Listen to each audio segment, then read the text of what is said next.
Assalomu alaykum aziz avtomobilim YouTube kanalining obunachilari. Navbatdagi avtomashinamiz eng arzon narxda sotiladi.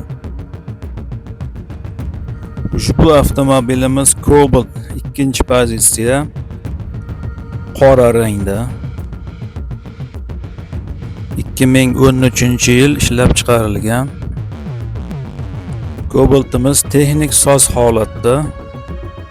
Kraskasi bor, o'zlaring uchun ko'rsatib olar ekansizlar. DTP bo'lmagan, oldi, orqasi butun. Yurgan masofasi 435.500 km.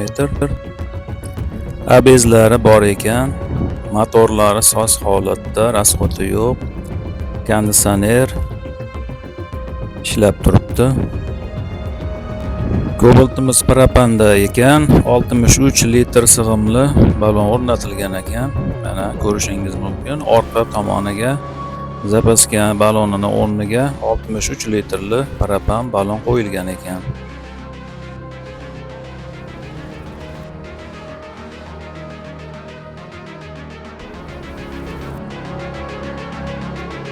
Salonlari ham chexollar taqib qo'yilgan ekan, yaxshi holatda saqlangan ekan. Narxiga keladigan bo'lsak, ushbu 2013-yil Cobaltimizni egalari $5500 aytishmoqda. Oz-moz savdosi bor ekan. Dokumenti siz xohlagan dokument bo'lar ekan. Ega nomerini opsioniyada qoldiraman.